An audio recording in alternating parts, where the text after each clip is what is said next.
ಕೃಷ್ಣಾಯ ವಾಸುದೇವಾಯ ಹರಯೇ ಪರಮಾತ್ಮನೆ ಪ್ರಣತಕ್ಲೇಶನಾಶಾಯ ಗೋವಿಂದಾಯ ನಮೋ ನಮಃ. ವಿಷ್ಣುಪತ್ನಿ ಮಹಾಮಾಯೇ ಮಹಾಪುರುಷಲಕ್ಷಣೆ ಪ್ರಿಯೇ ಥಾಮೇ ಮಹಾಭಾಗೆ ಲೋಕಮಾತರ್ ನಮೋಸ್ತುತೆ. ರತತ್ವಾದ್ ಭಾತ್ಮಕೆ ವಿಷ್ಣಾವಥವಾಪಿ ಜಗದ್ಭೃತೆ ಭರತೋ ವಾಯುರುದ್ದಿಷ್ಟಃ ಭಾರತೀ ತತ್ ಸರಸ್ವತಿ. ಶಾಂತರೂಪೋ ದೇವಪಿತಾ ಘೋರಃ ಕರ್ಣಸೃಂಗತಃ ತಾವಜ್ಞಾನಸ್ಯಾಪ್ರಕಾಶಾತ್ ಮೂಢೋ ಭೂತಪತಿ ಸ್ಮೃತಃ. ತ್ರಿರೂಪೋಯಮಹಂಕಾರಃ ಶೇಷ ಇತ್ಯೇವ ಯಂ ವಿದುಃ. ಕ್ರೋಧಿ ಸಂವತ್ಸರಸ್ಯ ಅಸ್ಯ ಶ್ರಾವಣ ಶುಕ್ಲಪಕ್ಷೀಯಾಯಾಂ ನಾಗಚತುರ್ಥ್ಯಾಂ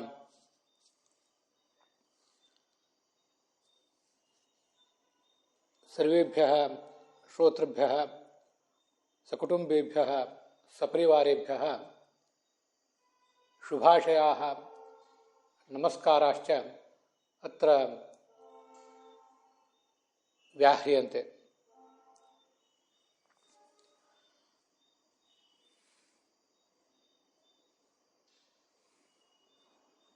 ಪೌರುಷೇ ಗ್ರಂಥಾನಾಂ ಶ್ರವಣೆ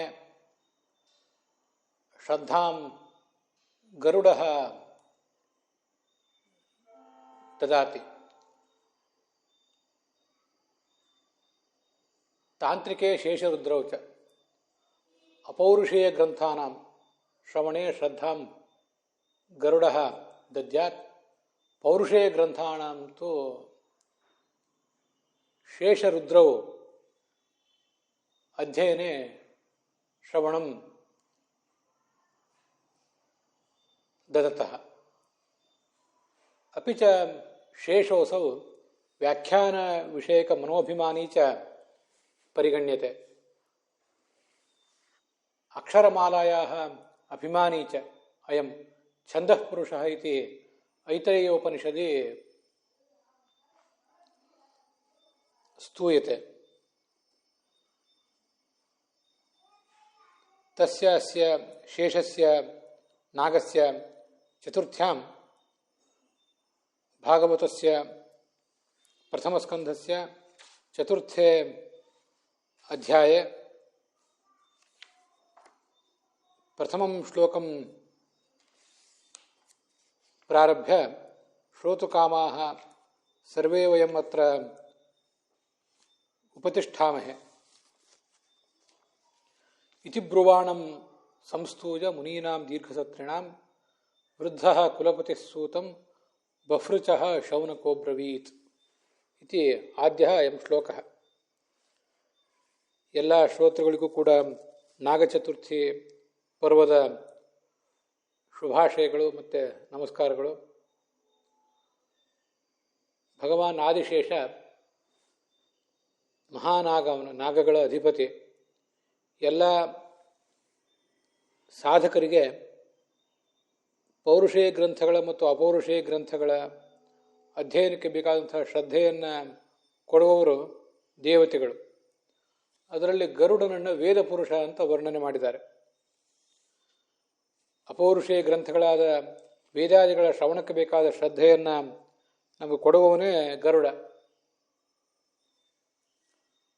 ಪೌರುಷೇಯ ಗ್ರಂಥಗಳು ಇತಿಹಾಸ ಪುರಾಣ ಮೊದಲಾದವುಗಳ ಅಧ್ಯಯನಕ್ಕೆ ಬೇಕಾದ ಶ್ರದ್ಧೆಯನ್ನು ನಮಗೆ ಕೊಡುವಂಥವರು ಶೇಷ ಮತ್ತು ರುದ್ರರು. ರುದ್ರ ನಾವು ಶ್ರವಣ ಮಾಡಿದ್ದನ್ನು ನಮ್ಮ ಮೂಲಕ ಮನನ ಮಾಡಿಸಿದರೆ, ಶೇಷ ನಾವು ಶ್ರವಣ ಮಾಡಿದ್ದನ್ನು ವ್ಯಾಖ್ಯಾನ ಮಾಡಿಸ್ತಾನೆ. ಇಂಥ ಮಹಿಮೆ ಇರುವಂಥದ್ದು ಆ ಶೇಷನದು. ಆದ್ದರಿಂದ ನಾಗಚತುರ್ಥಿ, ನಾಗಪಂಚಮಿ ಮೊದಲಾದ ಹಬ್ಬಗಳಲ್ಲಿ ಕೇವಲ ಶೇಷ ಮೊದಲಾದ ನಾಗರಿಗೆ ಹಾಲು ಎರೆಯುವುದು, ಭಕ್ಷ್ಯ ಭೋಜ್ಯಗಳನ್ನು ಸಮರ್ಪಿಸುವುದು, ಇಷ್ಟರ ಮೂಲಕವೇ ನಮ್ಮ ಆ ಹಬ್ಬಗಳ ಆಚರಣೆ ಮುಗಿದು ಹೋಗಬಾರದು. ಆಯಾ ದೇವತೆಗಳು ನಮ್ಮ ಅಧ್ಯಾತ್ಮದ ಜೀವನದಲ್ಲಿ ಏನು ಪಾತ್ರವನ್ನು ವಹಿಸುವವರಿದ್ದಾರೆ, ಆ ಪಾತ್ರವನ್ನು ಕೂಡ ನಾವು ಸ್ಮರಿಸಬೇಕು. ಭಾಗವತದ ಶ್ರವಣಕ್ಕೆ ನಾವೀಗ ತೊಡಗಿದ್ದೇವೆ. ಈ ಶ್ರವಣಕ್ಕೆ ಬೇಕಾದ ಶ್ರದ್ಧೆಯನ್ನು, ಅಧ್ಯಯನಕ್ಕೆ ಬೇಕಾದಂಥ ಶ್ರದ್ಧೆಯನ್ನು ಭಗವಾನ್ ಆದಿಶೇಷ ನಮಗೆ ಕೊಡಬೇಕು. ಹಾಗೆ ಶ್ರವಣ ಮಾಡಿದ್ದನ್ನು ರುದ್ರ ಮನನ ಮಾಡಿಸಿ ಆದ ಬಳಿಕ ಈ ಶೇಷ ಅದನ್ನು ನಮ್ಮ ಮೂಲಕ ಉತ್ತಮವಾಗಿ ವ್ಯಾಖ್ಯಾನ ಮಾಡಿಸ್ಬೇಕು. ಹೀಗೆ ಆ ಭಗವಂತನಲ್ಲಿ ಪ್ರಾರ್ಥನಾ ಮಾಡಬೇಕು. ಗರುಡ, ಶೇಷ, ರುದ್ರ ಮೂವರು ಕೂಡ ಮೂರು ವಿಧದ ಅಹಂಕಾರಗಳಿಗೆ ಅಭಿಮಾನಿಗಳು. ಸಾತ್ವಿಕ ಅಹಂಕಾರ, ರಾಜಸ ಅಹಂಕಾರ ಮತ್ತು ತಾಮಸ ಅಹಂಕಾರಗಳಿಗೆ ಮೂವರು ಕೂಡ ಅಭಿಮಾನಿಗಳೇ. ಶ್ಲೋಕದ ಇವತ್ತಿನ ಆರಂಭದಲ್ಲಿ, ಪ್ರವಚನದ ಆರಂಭದಲ್ಲಿ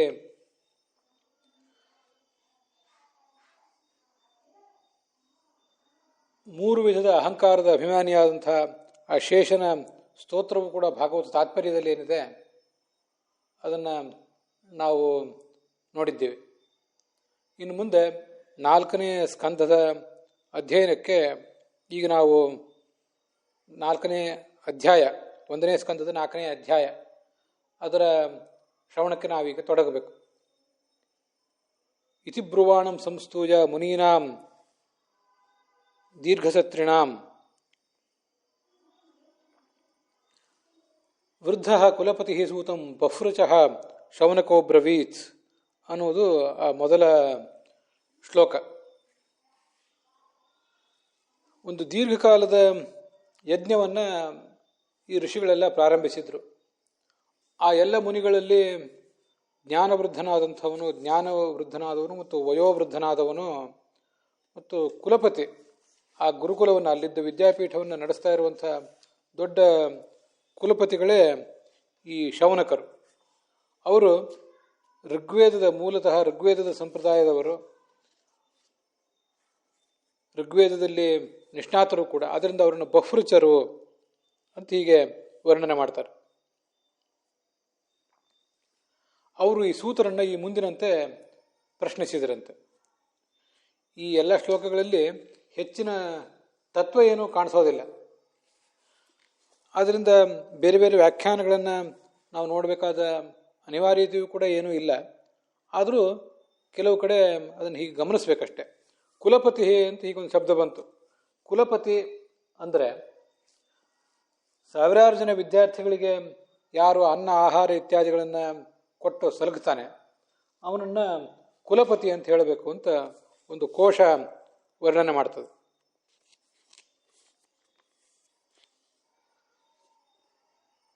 ಮುನೀನಾಂ ದಶಸಾಹಸ್ರಂ ಯಹ ಅನ್ನವಸ್ತ್ರಾದಿದಾನತಃ ಅಧ್ಯಾಪಯತಿ ವಿಪ್ರಋಷಿ ಅಸೌ ಕುಲಪತಿ ಸ್ಮೃತಃ.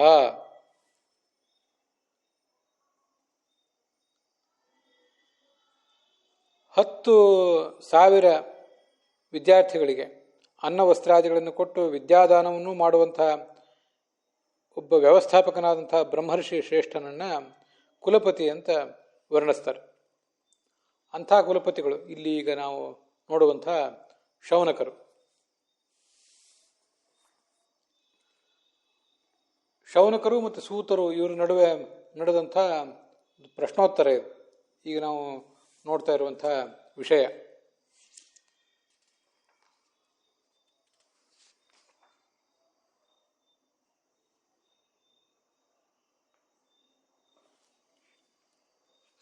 ಅವರು ಏನು ಪ್ರಶ್ನೆ ಮಾಡಿದರು ಅದನ್ನು ಈಗ ಮುಂದೆ ನೋಡಬೇಕು.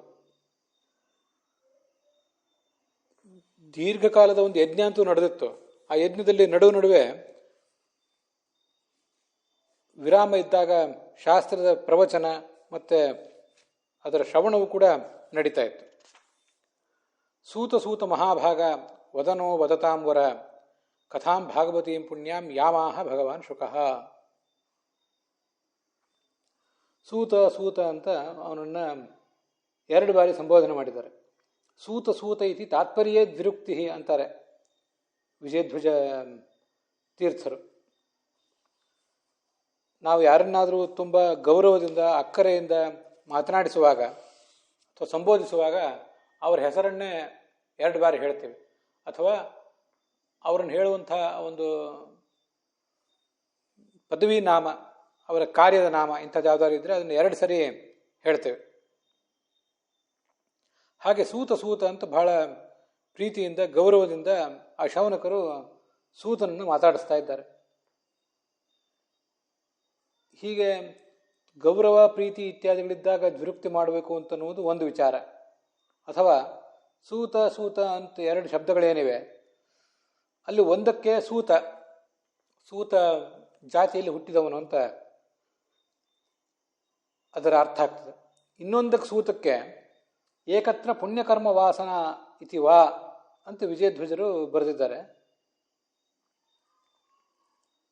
ಆ ವಾಕ್ಯದಲ್ಲಿ ಏನಾದರೂ ಸ್ವಲ್ಪ ದೋಷ ಇದೆಯೇನೋ ಅಂತ ನನಗೊಂದು ಗುಮಾನಿ ಇದೆ. ಅದು ಆ ಕಡೆ ಇರಲಿ.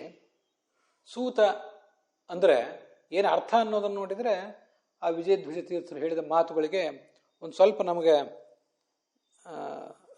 ಪಾಠ ಆ ವಾಕ್ಯ ಸರಿಯೋ ಹೌದೋ ಇಲ್ಲೋ ಅಂತ ಸಂಶಯ ಉಳಿದ್ರೂ ಕೂಡ ಅದನ್ನು ಒಂದಿಷ್ಟು ಅರ್ಥ ಮಾಡ್ಕೊಳ್ಳಿಕ್ಕೆ ನಮಗೆ ಸಾಧ್ಯ ಆಗ್ತದೆ. ಸೂತ ಅಂದರೆ ಹೊರ ಹಾಕಲ್ಪಟ್ಟವನು ಅಂತ ಅರ್ಥ. ಈ ಪ್ರಸೂತ ಅಂತಾರೆ, ಪ್ರಸವದ ಮೂಲಕ, ಪ್ರಸವ ಪ್ರಕ್ರಿಯೆ ಮೂಲಕ ಹೊರಬಂದಂತಹ ಶಿಶು ಅಂತ ಅದರ ತಾತ್ಪರ್ಯ, ನಮಗಿದು ಗೊತ್ತಿದೆ. ಹೀಗೆ ಸೂತ ಅಂದರೆ ಒಂದು ಈ ರಥವ ನಡೆಸುವಂಥ ಜಾತಿಯಲ್ಲಿ ಹುಟ್ಟಿದವನು. ಇನ್ನೊಂದು ಸೂತ ಅಂದರೆ ಪ್ರೇರಿಸಲ್ಪಟ್ಟವನು ಅಂತ ಕೂಡ ಕೆಲವು ಕಡೆ ಕೋಶಗಳಲ್ಲಿ ಅರ್ಥ ಹೇಳಿದ್ದಾರೆ. ಈಗಿಲ್ಲಿ ಸೂತ ಅಂತಿದೆಯಲ್ಲ, ಸೂತ ಅಂದರೆ ಹೊರಗೆ ಬಂದದ್ದು, ತಾಯಿಯ ಗರ್ಭದಿಂದ ಹೊರಗೆ ಬಂದದ್ದು ಅನ್ನೋ ಅರ್ಥವನ್ನು ನಾವು ಸ್ಥೂಲವಾಗಿ ಇಟ್ಕೊಂಡ್ರೆ, ಈ ಸೂತ ಈಗೇನು ಕಥೆ ಹೇಳ್ತಿದ್ದಾನೆ ಅವನು ಸೂತ ಜಾತಿಯಲ್ಲಿ ಹುಟ್ಟಿದವನಾದ್ರಿಂದ ಸೂತ ಅಂತನ್ನುವುದು ಒಂದು ಸೂತ ಅನ್ನೋ ಶಬ್ದಕ್ಕರ್ಥ. ಇನ್ನೊಂದು ಸೂತ ಅಂದರೆ ನೀನು ಜ್ಞಾನದ ಮೂಲಕ ಮರುಹುಟ್ಟನ್ನು ಪಡೆದವನು. ದೈಹಿಕವಾಗಿ ಒಂದು ಹುಟ್ಟು ಬೇರೆ, ಬೌದ್ಧಿಕವಾಗಿ ಒಂದು ಹುಟ್ಟು ಬೇರೆ. ನಮಗಿದು ಗೊತ್ತಿದೆ, ನೋಡಿದ್ದೇವೆ ಅದನ್ನು. ಈ ಸೂತನಿಗೂ ಕೂಡ ಜ್ಞಾನದ ಮೂಲಕ ಒಂದು ಮರುಹುಟ್ಟು ಬಂದಿತ್ತು ಅಂತ ಅದನ್ನು ಅರ್ಥ ಮಾಡ್ಕೋಬಹುದು. ಯಥಾ ಸಂಪುಷ್ಪಿತಸ್ಯ ವೃಕ್ಷಸ್ಯ ದೂರಾತ್ ಗಂಧೋವಾತಿ ಏವಂ ಪುಣ್ಯಸ್ಯ ಕರ್ಮಣಃ ಅಂತ ಮಹಾನಾರಾಯಣ ಉಪನಿಷತ್ತಿನಲ್ಲಿ ಒಂದು ಮಾತು ಕೇಳಿ ಬರ್ತದೆ. ಸಂಪುಷ್ಪಿತಸ್ಯ, ಚೆನ್ನಾಗಿ ಹೂ ಬಿಟ್ಟಿರುವಂಥ ಒಂದು ಮರ ಎಲ್ಲಿಯಾದರೂ ಇದ್ದರೆ ಆ ಮರದ ಶಾಖೆಗಳಲ್ಲಿರುವಂಥ ಹೂವಿನ ಸುಗಂಧ ಅದೆಲ್ಲ ಕಡೆ ಪಸರಿಸ್ತಾ ಇರ್ತದೆ. ಆ ಸುಗಂಧ ಅಲ್ಲಿಂದ ಹೊರ ಹೋಗ್ತದೆ, ಆ ಹೂಗಳಿಂದ ಹೊರ ಹೋಗಿ ಎಲ್ಲರ ಗಮನಕ್ಕೆ ಬರ್ತದೆ. ಹೀಗೆ ಒಂದು ಮಗು ಹೇಗೆ ತಾಯಿಯ ಗರ್ಭದಿಂದ ಹೊರಗೆ ಬರ್ತದೋ ಹಾಗೆ ಆ ಸುಗಂಧವೂ ಕೂಡ ಹೊರಗೆ ಬರ್ತದೆ ಅಂತ ಅಲ್ಲಿರೋದೊಂದು ಉದಾಹರಣೆ. ಆ ಉದಾಹರಣೆ ಯಾವುದಕ್ಕೆ ಉದಾಹರಣೆ ಅನ್ನೋದನ್ನ ಒಂದು ಬಾರಿ ಗಮನಿಸಿದರೆ, ತಥಾ ಪುಣ್ಯಸ್ಯ ಕರ್ಮಣಃ ಅಂತ. ಒಬ್ಬ ಯಾರು ವ್ಯಕ್ತಿ ತಾನು ಇರುವ ಸ್ಥಳದಲ್ಲೇ ಪುಣ್ಯಕರ್ಮವನ್ನು ಮಾಡ್ತಾ ಇದ್ರೆ ಆ ಪುಣ್ಯಕರ್ಮದ ಸುಗಂಧ ಅದು ಯಾರ ಪ್ರತಿಜ್ಞೆಯೂ ಇಲ್ಲದೆ, ಯಾರ ಜಾಹೀರಾತು ಇಲ್ಲದೆ ತಾನಾಗಿಯೇ ಅದು ಜಗತ್ತಿನಲ್ಲಿ ಎಲ್ಲರ ಗಮನಕ್ಕೂ ಕೂಡ ಬರ್ತದೆ ಅಂತ ಅಭಿಪ್ರಾಯ. ಬೇರೆ ಕೆಲವು ಸಂದರ್ಭಗಳಲ್ಲಿ ಕೆಲವು ವ್ಯಕ್ತಿಗಳನ್ನು ಕುರಿತು ಜಾಹೀರಾತು ಕೊಡಬೇಕಾಗ್ತದೆ. ಈ ಪುಣ್ಯಕರ್ಮಕ್ಕೆ ಮಾತ್ರ ಯಾವುದೇ ರೀತಿಯಾದಂಥ ಜಾಹೀರಾತಿನ ಅಗತ್ಯವೂ ಇಲ್ಲ. ಅದು ತಾನಾಗಿಯೇ ಎಲ್ಲಿಗೂ ಕೂಡ ಸುಲಭವಾಗಿ ತಿಳಿತದೆ. ಇಂಥ ಒಬ್ಬ ವ್ಯಕ್ತಿ ಇಂಥ ಸ್ಥಳದಲ್ಲಿ ಇಂಥದ್ದೊಂದು ಮಹಾಕಾರ್ಯ ಮಾಡ್ತಿದ್ದಾನೆ ಅಂತನ್ನುವುದು ತಾನಾಗಿಯೇ ಗೊತ್ತಾಗ್ತದೆ. ಅದು ಹೇಗೆ ಅಂದರೆ ಹೂವಿನ ಸುಗಂಧ ಹೇಗೆ ಎಲ್ಲ ಕಡೆ ಪಸರಿಸ್ತದೋ ಹಾಗೆ ಅಂತ ಅದರ ಅಭಿಪ್ರಾಯ. ಈ ಸೂತ ಪುರಾಣಿಕ ಏನು ಈ ಪ್ರವಚನ ಇತ್ಯಾದಿಗಳನ್ನು ಮಾಡ್ತಾ ಇದ್ದ, ಅವನು ಮಾಡ್ತಿದ್ದಂಥ ಆ ಜ್ಞಾನ ಕಾರ್ಯದ ಸುಗಂಧ ಎಲ್ಲ ಕಡೆ ಹರಡೇ ಇತ್ತು.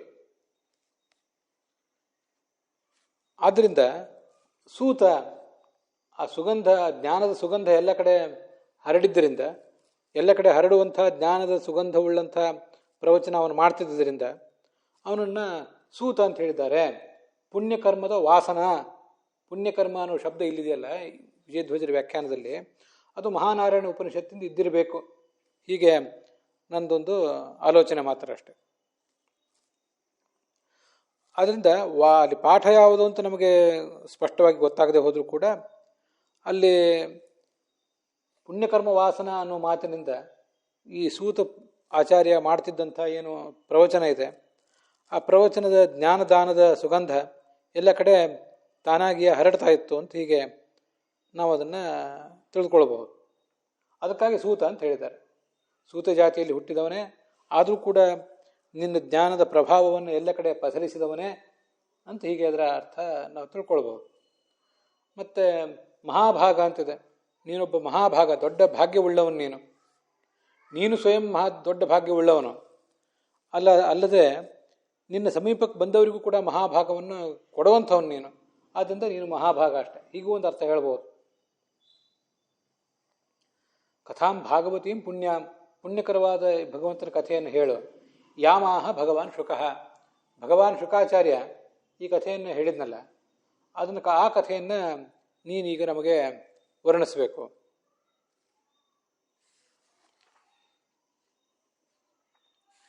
ಯಾವ ಯುಗದಲ್ಲಿ ಈ ಕಥೆ ನಡೀತು, ಯಾತಕ್ಕಾಗಿ ನಡೀತು, ಕಥೆಯನ್ನು ಹೇಳುವಂತ ಪ್ರೇರಣೆ ಮಾಡಿದವರು ಯಾರು, ಅದೆಲ್ಲವನ್ನು ಕೂಡ ನೀನು ಹೇಳಬೇಕು ಅಂತ ಪ್ರಶ್ನೆ ಮಾಡುವವರ ತಾತ್ಪರ್ಯ. ಕಸ್ಮಿನ್ ಯುಗೆ ಪ್ರವೃತ್ತೇಯಂ ಸ್ಥಾನೇವ ಕೇನ ಹೇತುನ ಕುತಃ ಸಂಚೋಚಿತ ಕೃಷ್ಣ ಕೃತವಾನ್ ಸಂಹಿತಾ ಮುನಿ.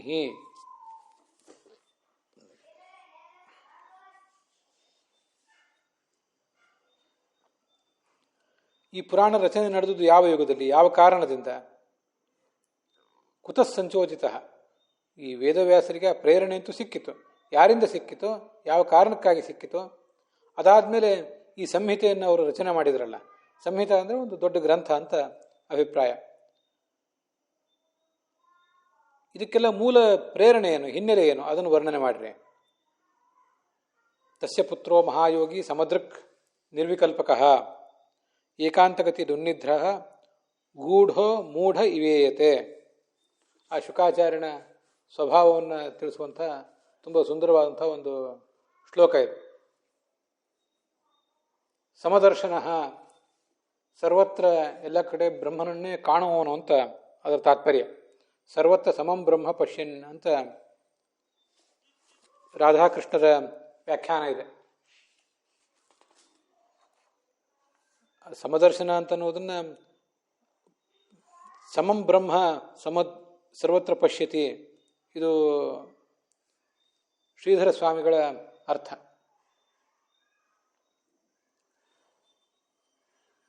ಹೆಚ್ಚು ಕಡಿಮೆ ಒಂದೇ ರೀತಿಯಾದಂಥ ಅರ್ಥವನ್ನೇ ಎಲ್ಲರೂ ವರ್ಣನೆ ಮಾಡಿದ್ದಾರೆ. ವೀರರಾಘವರು ಕೂಡ ಸಮಂ ಪಶ್ಯತಿ, ರೂಪಂ ಸಮಂ ಪಶ್ಯತಿ ಇತಿ ಸಮದೃಕ್ ಅಂತ ಹೀಗೆ ವರ್ಣನೆ ಮಾಡಿದ್ದಾರೆ. ಏವಂ ವಿಧಮೇವ ಸಮದರ್ಶಿತ್ವಂ ವಿದ್ಯಾ ವಿನಯ ಸಂಪನ್ನೆ ಬ್ರಾಹ್ಮಣೇ ಗವಿಹಸ್ತಿನಿ ಶುನಿಚೈವ ಶ್ವಪಾಕೆ ಚ ಪಂಡಿತಾ ಸಮದರ್ಶಿನಃ.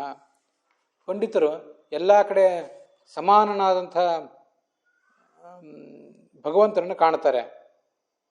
ಜ್ಞಾನಿಯಾದ ಬ್ರಾಹ್ಮಣನಲ್ಲಿ, ಆಕಳಿನಲ್ಲಿ, ಆನೆಯಲ್ಲಿ, ಶುನಿ ನಾಯಿಯಲ್ಲಿ, ನಾಯಿಯ ಮಾಂಸವನ್ನು ತಿನ್ನಬಲ್ಲಂಥ ಕ್ಷುದ್ರನಾದ ಮನುಷ್ಯನಲ್ಲಿ ಎಲ್ಲ ಕಡೆಯೂ ಸಮಾನನಾದ ಭಗವಂತನನ್ನು ಕಾಣ್ತಾರೆ ಅಂತ ಅಲ್ಲಿರೋದು. ನಿರ್ವಿಕಲ್ಪಕ ಅಂತಿದೆ. ನಿರ್ವಿಕಲ್ಪಕ ಅಂತ ಅನ್ನೋದಕ್ಕೆ ನಿರಸ್ತ ಭೇದ, ಭೇದವನ್ನೆಲ್ಲ ತ್ಯಾಗ ಮಾಡಿದವನು ಅನ್ನೋ ಅರ್ಥ ವರ್ಣನೆ ಮಾಡಿದ್ದಾರೆ ಒಂದೊಂದು ವ್ಯಾಖ್ಯಾನದಲ್ಲಿ. ವೀರರಾಘವರ ವ್ಯಾಖ್ಯಾನದಲ್ಲಿ ಭೇದಾನುಸಂಧಾನ ರಹಿತ, ದೇಹಗತ ವಿಕಲ್ಪಾನಾಂ ದೇವ ಮನುಷ್ಯಾದೀನಾಂ ಆತ್ಮನಿ ನ ಆರೋಪಯಿತ. ದೇಹದಲ್ಲಿ ಅನೇಕ ವಿಕಲ್ಪಗಳು ನಮಗಿವೆ. ಈ ಜಾತಿ, ಆ ಜಾತಿ, ಪ್ರಾಣಿ, ಪಕ್ಷಿ, ಹೀಗೆಲ್ಲ ದೇವತೆಗಳು, ಮನುಷ್ಯರು, ಈ ಯಾವುದನ್ನೂ ಕೂಡ ಆತ್ಮನಲ್ಲಿ ಅವನು ಆರೋಪ ಮಾಡುವನಲ್ಲ. ಆತ್ಮ ಮೂಲತಃ ಬೇರೆನೇ ಇದ್ದಾನೆ. ಅವನಲ್ಲಿ ಅವನು ಈ ದೇಹವನ್ನು ತೊಟ್ಟಿರುವುದರಿಂದ ಹೀಗೆ ಕಾಣುತ್ತಿದ್ದಾನಷ್ಟೆ. ವಸ್ತುತಃ ಅವನಿಗೆ ಇದ್ಯಾವುದು ಕೂಡ ಇಲ್ಲ ಅಂತ ಅದರ ಅಭಿಪ್ರಾಯ.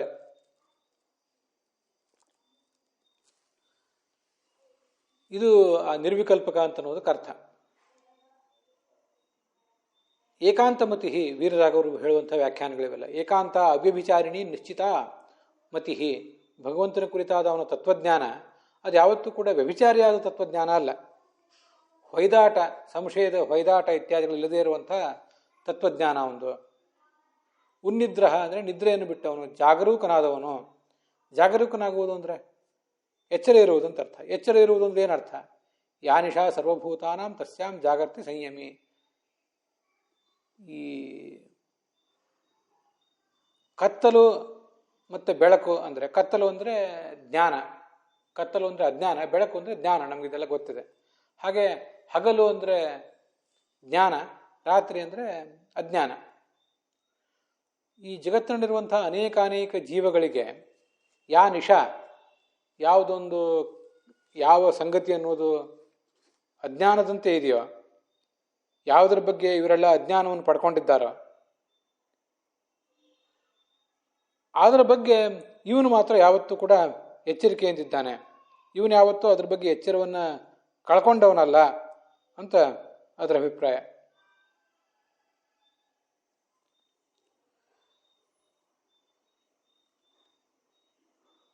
ಇದು ವೀರರಾಘವರು ಅದನ್ನು ತಿಳಿಸುವಂಥ ಅರ್ಥ. ಗೂಢ ಅಂತಿದೆ. ಸ್ವಮಾಹಾತ್ಮ್ಯ ಅನಾವಿಷ್ಕರಣಶೀಲ, ದೊಡ್ಡ ಮಹಾತ್ಮ್ಯ ಒಂದು, ಇವನೇನು ಸಣ್ಣವನಲ್ಲ. ಅಂಥ ಮಹಾಮಹಿಮನಾದಂಥ ಈತ ತನ್ನ ಮಹಾತ್ಮ್ಯವನ್ನು ಯಾವತ್ತೂ ಕೂಡ ಇನ್ನೊಬ್ಬರ ಎದುರಿಗೆ ಆವಿಷ್ಕರಣ ಮಾಡಿಕೊಂಡವನಲ್ಲ. ತನ್ನದನ್ನು ತೋರಿಸ್ಕೊಳ್ಬೇಕು, ತನ್ನ ಜ್ಞಾನವನ್ನು ಅನ್ನುವಂಥ ಹಂಬಲವೇ ಈತನಿಗೆ ಯಾವತ್ತೂ ಕೂಡ ಇಲ್ಲ. ಅದಕ್ಕಾಗಿ ಆತನನ್ನು ಗೂಢ ಅಂತ ಹೇಳಿದ್ದಾರೆ. ಹಾಗೆ ಮೂಢ, ಮೂಢನಂತೆ ಅವನು ಕಾಣ್ತಾ ಇದ್ದ ಕೂಡ, ನೋಡಿದವರಿಗೆ ಮೂಢನಂತೆ ಕಾಣಿಸ್ತಾ ಇದ್ದ. ಮೂಢೋ ಗೂಢೈವೇಯತೆ. ಉನ್ನಿದ್ರಹ ಮಾಯಾರೂಪ ನಿದ್ರಾಯ ಉದ್ಬುದ್ಧ. ನಮಗೆಲ್ಲರಿಗೂ ಕೂಡ ಏನೊಂದು ಮಾಯೆ ಮಂಕು ಕವಿದಿದೆ, ಅಂಥ ಮಂಕು ಈತನಿಗೆ ಯಾವತ್ತೂ ಕೂಡ ಕವಿದಿಲ್ಲ. ಹೀಗೆ ಅರ್ಥ ಮಾಡ್ತಾರೆ ರಾಧಾಕೃಷ್ಣರು. ಏಕಾಂತಮತಿ ಅಂದರೆ ನಿರ್ಜನ ದೇಶ ವಾಸ ನಿರತಃ, ನಿರ್ಜನವಾದ ಪ್ರದೇಶದಲ್ಲೇ ಯಾವತ್ತೂ ಇರಬೇಕು ಅಂತ ಬಯಸುವವನು. ಅಥವಾ ಏಕಾಂತಮತಿ ಅಂದರೆ ಏಕಸ್ಮಿನ್ನೇವ ಬ್ರಹ್ಮಣಿ ಅಂತಹ ಸಮಾಪ್ತಿ, ಒಬ್ಬನೇ ಬ್ರಹ್ಮನಲ್ಲಿ ಯಾವತ್ತೂ ಕೂಡ ಮನಸ್ಸನ್ನು ಇಟ್ಕೊಂಡಂಥವನು. ಇದು ಅದರಲ್ಲೂ ದೃಢವಾದ ಮನಸ್ಸನ್ನು ಇಟ್ಕೊಂಡಂಥವನು. ಇದು ಕೂಡ ಕೆಲವರು ಮಾಡುವಂಥ ಅರ್ಥ. ಈ ಶ್ಲೋಕಕ್ಕೆ ಭಾಗವತ ತಾತ್ಪರ್ಯದಲ್ಲಿ ಆಚಾರ ಅರ್ಥ ಬರೆದಿದ್ದಾರೆ. ಅದೇನಂತ ಕೂಡ ನಾವೀಗ ನೋಡಬೇಕು. ಮತ್ತು ಆ ತಾತ್ಪರ್ಯಕ್ಕೆ ಅನುಗುಣವಾಗಿ ವಿಜಯಧ್ವಜರು ಮತ್ತು ಯಾದವಾರ್ಯರು ಮಾಡುವಂಥ ಅರ್ಥವನ್ನು ಕೂಡ ನೋಡಬೇಕು.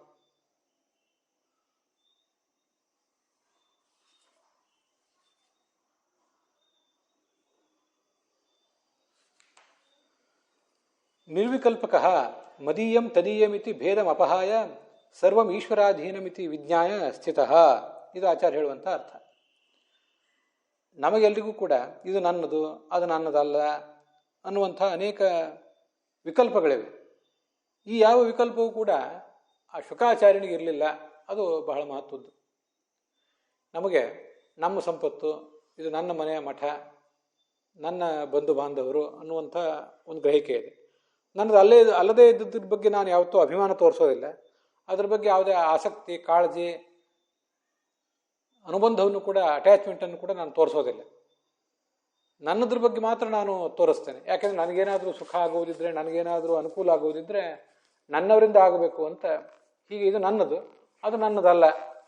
ನನ್ನದ್ರ ಬಗ್ಗೆ ಅಭಿಮಾನ, ನನ್ನದು ಅಲ್ಲದೇ ಇದ್ದದ್ರ ಬಗ್ಗೆ ಅಭಿಮಾನ ಇಲ್ಲ. ಹೀಗೆ ನಾವು ಮಾಡ್ತಿರ್ತೇವೆ. ಆದರೆ ಶುಕಾಚಾರ್ಯನಿಗೆ ಹೀಗೆ ಯಾವುದು ಕೂಡ ಇರಲಿಲ್ಲ ಅಂತ ಅದರ ತಾತ್ಪರ್ಯ. ಸರ್ವಂ ಈಶ್ವರಾಧೀನಂ. ಇಲ್ಲಿ ನನ್ನದು ನಿಮ್ಮದು ಅನ್ನೋದು ಯಾವುದಿದೆ? ನನ್ನ ಸಂಪತ್ತು ನನ್ನದಲ್ಲ, ನಿಮ್ಮ ಸಂಪತ್ತಂತೂ ನನ್ನದು ಅಲ್ಲವೇ ಅಲ್ಲ. ನಿಮ್ಮ ಸಂಪತ್ತು ನಿಮ್ಮದೂ ಅಲ್ಲ, ನನ್ನದೂ ಅಲ್ಲ, ಅದು ಭಗವಂತಂದೇ. ನನ್ನ ಸಂಪತ್ತು ಅದು ನನ್ನದೂ ಅಲ್ಲ, ನಿಮ್ಮದೂ ಅಲ್ಲ, ಅದು ಭಗವಂತಂದೇ. ಸರ್ವವು ಈಶ್ವರನ ಅಧೀನ ಅನ್ನುವಂಥ ಎಚ್ಚರ ಅವನಿಗಿರ್ತಿತ್ತು. ಸಂಪತ್ತಿನ ಬಗ್ಗೆ ಮಾತ್ರ ಅಲ್ಲ, ಎಲ್ಲದರ ಬಗ್ಗೆಯೂ ಕೂಡ ಈ ಈಶ್ವರ ಕೊಟ್ಟಿರುವುದರಿಂದ ಈ ಸಂಪತ್ತು ನಮಗೆ ಬಂದಿದೆ, ನಿಮಗೆ ಮತ್ತೊಂದು ಸಂಪತ್ತು ಬಂದಿದೆ. ಈಶ್ವರ ಕೊಟ್ಟಿರುವುದರಿಂದಲೇ ನನಗೆ ಯಾರೋ ಪತ್ನಿ, ಪುತ್ರ ಮೊದಲಾದವರಿದ್ದಾರೆ, ಬಂಧು ಬಾಂಧವರಿದ್ದಾರೆ. ನಿಮಗೂ ಕೂಡ ಮತ್ತಾರೋ ಪತ್ನಿ ಪುತ್ರ ಇತ್ಯಾದಿಗಳಿದ್ದಾರೆ. ನಾವು ಸವಿಕಲ್ಪರು. ಇಲ್ಲಿ ಪ್ರತಿಯೊಂದರ ಬಗ್ಗೆನೂ ಕೂಡ ಇದು ನಮ್ಮ ಜಾತಿ, ನಮ್ಮ ಊರು, ನಮ್ಮ ದೇಶ, ನಮ್ಮ ಧರ್ಮ, ನಮ್ಮದು ಅನ್ನುವಂಥ ಅಭಿಮಾನ ನಮ್ಮನ್ನೇನು ಕಾಡ್ತಾ ಇದೆ. ಆ ಕಾರಣದಿಂದಾಗಿ ನಾವು ಸವಿಕಲ್ಪರಾಗಿ ಬಿಟ್ಟಿದ್ದೇವೆ. ಎಲ್ಲಿ ಹೋದರೂ ನಮಗೊಂದು ವಿಕಲ್ಪ ಇದೆ, ಡಬಲ್ ಸ್ಟ್ಯಾಂಡರ್ಡ್ ಇದೆ, ನಮ್ಮದು ಮತ್ತು ಇನ್ನೊಬ್ಬರದು ಅಂತ. ಆದರೆ ಇವನಿಗೆ ನನ್ನದು ಅಂತನ್ನುವುದು ಕೂಡ ಯಾವುದೂ ಇಲ್ಲ, ನಿಮ್ಮದು ಅಂತನ್ನುವುದು ಯಾವುದೂ ಇಲ್ಲ. ಎಲ್ಲವೂ ಭಗವಂತನ ಅಧೀನ. ಭಗವಂತ ಅದನ್ನು ನಿಮಗೆ ಕೊಟ್ಟಿದ್ದಾನೆ, ಆದ್ದರಿಂದ ಅದು ನಿಮ್ಮದು ಅಂತ ಕರೆಸ್ಕೊಂಡಿದೆ. ಭಗವಂತ ನನಗೆ ಕೊಟ್ಟಾಗ ಅದು ನನ್ನದು ಅಂತ ಕರೆಸ್ಕೋತದಷ್ಟೆ. ಹೀಗೆ ಸರ್ವಂ ಈಶ್ವರಾಧೀನವಿಧಿ ವಿಜ್ಞಾನಿಸ್ತಃ, ಎಲ್ಲವೂ ಈಶ್ವರನ ಅಧೀನ ಅಂತ ತಿಳ್ಕೊಂಡು ನಿಶ್ಚಿಂತನಾದವನು ಅಂತ ಅರ್ಥ. ಸಾಮ್ಯಂ ಈಶ್ವರ ರೂಪೇಶು ಸರ್ವತ್ರ ತದಧೀನತಾಂ ಪಶ್ಯತಿ ಜ್ಞಾನ ಸಂಪತ್ಯ ವಿನಿಗ್ರಹಾಯ ಸಯೋಗವಿತ್ ಇತಿ ಬ್ರಾಹ್ಮೆ. ಬ್ರಹ್ಮಪುರಾಣದ ಮಾತೊಂದನ್ನು ಆಚಾರ್ಯ ಉದ್ಧರಿಸ್ತಾರೆ. ಈ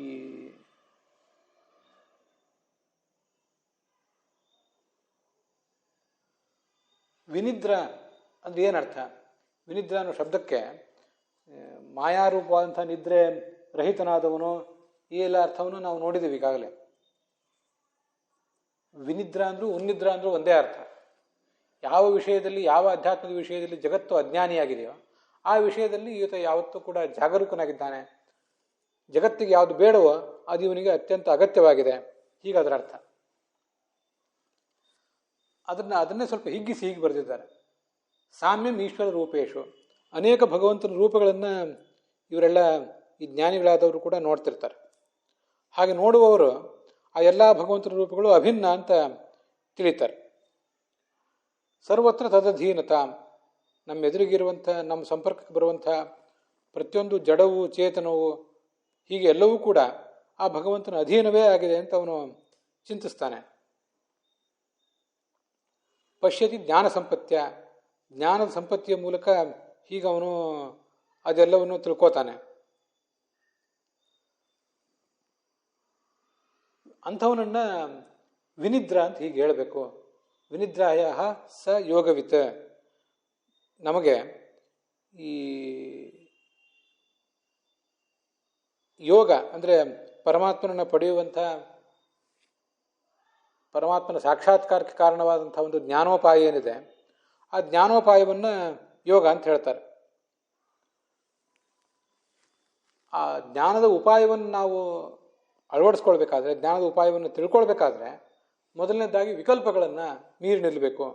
ಇದು ನನ್ನದು, ಅದು ನನ್ನದಲ್ಲ ಇತ್ಯಾದಿ ವಿಕಲ್ಪಗಳನ್ನು ನಾವು ಮೀರಿ ನಿಲ್ಲಬೇಕು. ಎಲ್ಲವೂ ಕೂಡ ಭಗವಂತನ ಅಧೀನ ಅನ್ನುವ ಎಚ್ಚರ ಇದ್ದುಬಿಟ್ರೆ ಎಲ್ಲವೂ ವಿಕಲ್ಪಗಳನ್ನು ಮೀರಿ ನಿಂತಂತಾಗ್ತದೆ. ಆವಾಗ ಅವನು ಈ ಸಾಕ್ಷಾತ್ಕಾರಕ್ಕೆ, ಮುಂದಿನ ಸಾಕ್ಷಾತ್ಕಾರಕ್ಕೆ ಅಣಿಯಾಗ್ತಾನೆ ಅಂತ ಅದರ ಅಭಿಪ್ರಾಯ.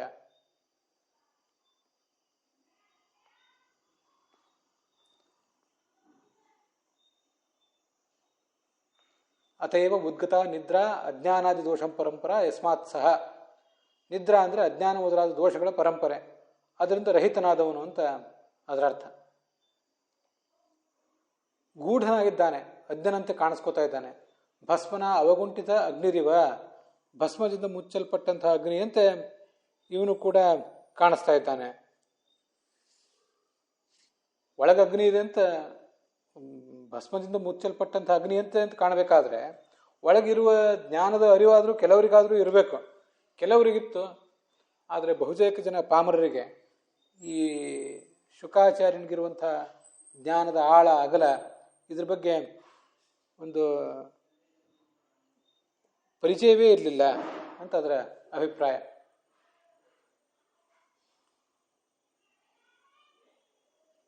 ಭಗವಂತನಿಗಿಂತ ಭಿನ್ನವಾದ್ದೆಲ್ಲವನ್ನೂ ಅಸ್ವತಂತ್ರ ಅಂತ ತಿಳಿದವನು. ಇದು ಆ ನಿರ್ವಿಕಲ್ಪಕ ಅಂತ ಅನ್ನೋದಕ್ಕೆ ಮುಖ್ಯವಾದಂಥ ಅರ್ಥ.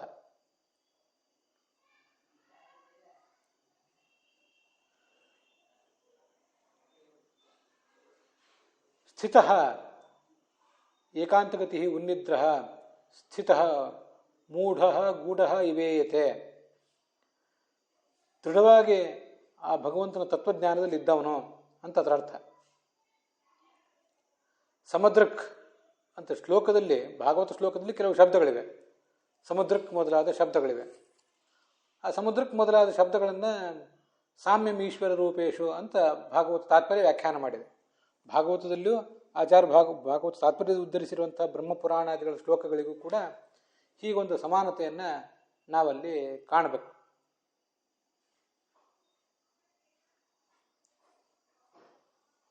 ತಥಾಚ ಉದ್ಗತ ನಿದ್ರಾ ಅಜ್ಞಾನಂ ಯಸ್ಮಾತ್ ಸಹ ಅಂತ ವ್ಯಾಖ್ಯಾನ, ಯಾದವಾರರು ಕೂಡ ಅಂಥದೇ ವ್ಯಾಖ್ಯಾನ ತೋರಿಸ್ತಾರೆ. ಯಾರು ನಿದ್ರೆಯನ್ನು ಗೆದ್ದಿದ್ದಾನೋ ಅವನೇ ಉನ್ನಿದ್ರ ಅಂತ ಅದರ ಅಭಿಪ್ರಾಯ.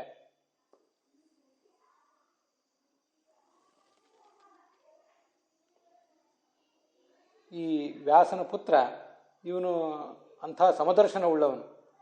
ತನ್ನ ಜ್ಞಾನವನ್ನು ಯಾವತ್ತೂ ಕೂಡ ಹೊರ ಜಗತ್ತಿಗೆ ತೋರಿಸ್ಕೊಳ್ಳುವಂಥ ವ್ಯಸನ ಇದ್ದವನಲ್ಲ. ಅಂಥ ವ್ಯಾಸರ ಮಗ ಈ ಭಾಗವತವನ್ನು ಪ್ರವಚನ ಮಾಡಿದ್ನಲ್ಲ, ಅದರ ಬಗ್ಗೆ ನೀವು ನಮಗೆ ಹೇಳಬೇಕು ಅಂತ ಕೇಳ್ತಿದ್ದಾರೆ.